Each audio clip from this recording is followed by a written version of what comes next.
የ2018 የቲክቶክ ክሬቲቭ አዋርድ ከተጠናቀቀም በኋላ እጅግ አነጋጋሪ የሆኑ ጉዳዮች አሁንም ቀጥሏል። የምርጫ ጉዳይ፣ የሽልማት ስነስርዓቱ፣ በሽልማት ስነስርዓቱ የተገኙ ያልተገኙ፣ አሸናፊ የሆኑ እንዲሁም ሌሎች ቲክቶከሮች ሀዘናቸውን የገለጹበት መንገድ በቲክቶከሮቹ መንደር እጅግ አነጋጋሪ ጉዳይ ነበረ።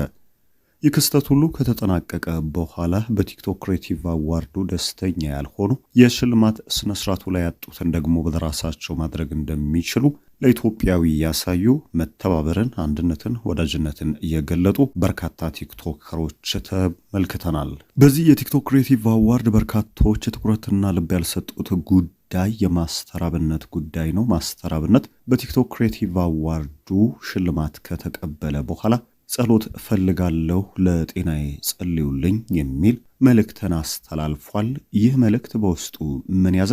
ማስተራብነትስ ያለበት የጤና ሁኔታ ምን ይመስላል በሚለው ላይ አሁን የተሰማ መረጃ ይዘንላችሁ መጥተናል። ከዚህ ባሻገር በቲክቶክ ክሬቲቭ አዋርድ በእንባ ተሞልቶ የቻሌንጅ አሸናፊ መሆን ሲገባኝ ተገፍቻለሁ፣ ስሜም ሊጠራ አልተወደደም በማለት ቅሬታውን ያቀረበው ሱራ እጅግ ከፍተኛ የሆነ ዝናን፣ ተወዳጅነትን ከዚህ ምስል በኋላ ማግኘቱ ተነግሯል።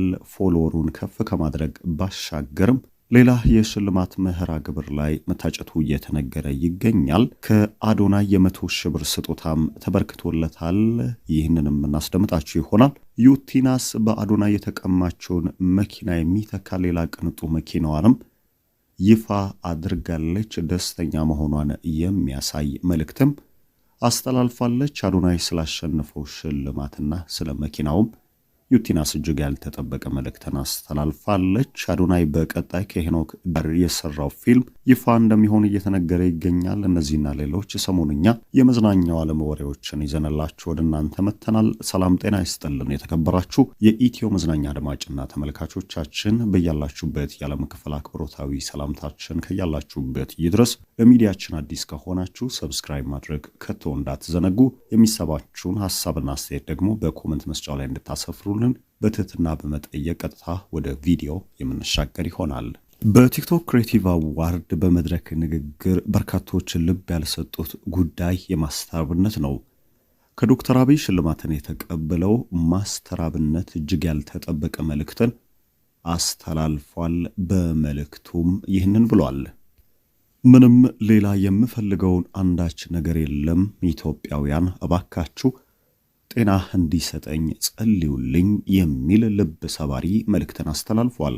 እኛም ከቅርብ ወዳጆቹ ባጣራናቸው መረጃዎች ያለፉትን ወራቶች የነበረበት የጤና ሁኔታ መልካም እንዳልነበረና ማስተራብነት የጤና እክል እንደገጠመው እየተነገረ ይገኛል። አድናቂ ወዳጆቹም በፊቱ በገጽታው ላይ በሚመለከቱት ነገር አንዳንድ ጥያቄዎች እንደነበረባቸው የተነገረ ሲሆን ይህንን ጥያቄም ለመሰንዘር የወደዱ ሲሆን ነገር ግን ይህን ልብ ሰባሪ የሆነ መልእክት ላለመስማት ጆሮቻቸውን ሸሽገው መቆየታቸው ተነግሯል። ማስተራብነት ለዓመታት ደከመኝ ሰለቸኝ ሳይል የድሃ ጎጆ ለማቅናት እላይ ታች ሲል የታመመውን ሲያሳክም የከረመ ሲሆን በስራ መደራረብና በአንዳንድ የግል ሕይወቶች አለመመቸት ምክንያት ከፍተኛ ለተባለ የጤና እክል መዳረጉም ተገልጿል።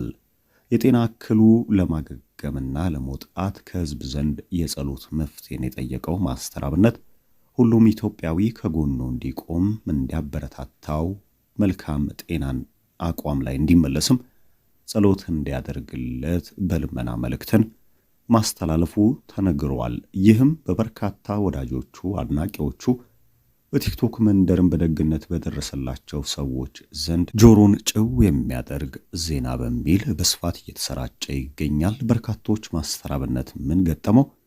ጉዳዩ ይፋ መሆን አለበት። ማስተራብነት በርካቶችን ሲደግፍ ቆይቷል። እሱም በተሻለ ሕክምና የሚታክምበት መንገድ ይፈለግ እና ሌሎች ጥያቄዎችን እያነሱ ስለሱ መጨነቃቸውን፣ በጤናው ሁኔታ የገጠመውን ለማወቅም ጉጉት እንደጨመረ በስፋት እየተነገረ ይገኛል። በጉዳዩ ላይ ማስተራብነት በቲክቶክ ገጹ እስካሁን ምንም አይነት ቪዲዮዎችን አለማጋራቱም ተነግሯል።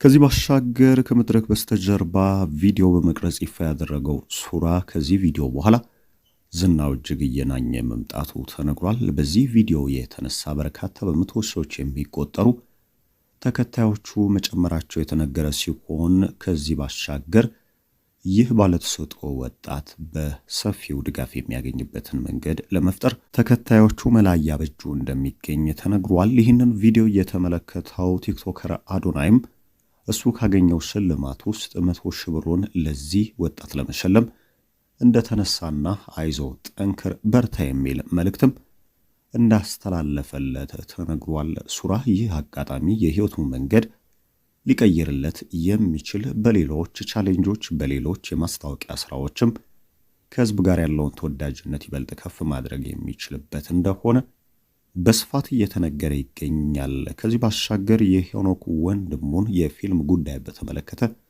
አዶናይ ከዚህ ቀደም ጥብቅ መልእክት ማስተላለፉ ይታወቃል። የፈረጃ ፊልም መጠናቀቂያ እንዲያገኝ የገንዘብ ድጋፍን ለማሰባሰብ ቆርጦ መነሳቱ እየተነገረ ይገኛል። በዚህ ጉዳይ ላይም ሰሞንኛ መረጃዎች ወጥቷል። ከዚህ ባሻገር በርካቶች በመልካምም እንዲሁም ደግሞ በትችትም እያነሱት የሚገኘው የዩቲናስን ጉዳይ ነው። ዩቲናስ ለ2025 የቲክቶክ ክሬቲቭ አዋርድ የዓመቱ ምርጥ ቲክቶከር ለመባል እጩ ነበረች። ከእጩነት ባሻገርም ከፍተኛ ተፎካካሪ ሆና እስከ ውድድሩ ፍጻሜ ድረስ ዘልቃለች። በመጨረሻ ግን የዚህ ውድድር አሸናፊ አዶናይ መሆኑን ህዝብ ሰምቷል። ከዚህም በኋላ አዶናይ የመኪና አሸናፊ መሆኑን ተከትሎ የተሰማትን በመልእክት ገልጻለች። መኪናው ይገባዋል ያለችው ዩቲናስ ለአዶናይ መልካም ምኞቷን ገልጻለች። ከዚህ በኋላ ነበረ በቀጣይ ቀን ዩቲናስ አዲስና ቅንጡ የሆነ መኪናዋን ይዛ ብቅ ያለችው። በቲክቶክ መንደር በሽልማት ማግኘት የተሳናትን በግሏ ማድረግ እንደምትችል ያሳየችበት እንደሆነ በርካቶች ገልጿል። ቅንጡና እጅግ ውብ የተባለውን መኪናዋንም ይፋ አድርጋለች። ይህ በአድናቂ በወዳጆቿ መልካም የሆነ ምላሽ ቢያገኝም ነገር ግን ትችትም ያመጣባት መሆኑ በስፋት እየተነገረ ይገኛል። ዩቲናስ ግን ጠንካራ የስራ ሰው መሆኗን በቲክቶክም በርካታ ገንዘብ ማግኘቷንና ለማሸነፍ ከጫፍ መድረሷ ይህ በህይወቷ ላይ ታላቅ ለውጥ መሆኑን በመግለጽ የመኪና ባለቤት መሆን የቻለችበትም አጋጣሚ በዚሁ ሰሞን እንደተፈጠረ አጋርታለች። ቅንጡ የሆነው መኪናዋንም ለህዝብና ለወዳጆቿ ይፋ አድርጋለች። እነዚህ ሰሞንኛ በመዝናኛው ዓለም የተከሰቱ ትኩስ መረጃዎች ናቸው። እኛም መረጃዎቹን በዚህ መልኩ ቃኘን። እስከ መረጃዎቻችን ፍጻሜ ቆይታችሁን ከኢትዮ መዝናኛ ጋር ስላደረጋችሁ ከልብ አመሰገንን። ሰናይ ጊዜ ተመኘን።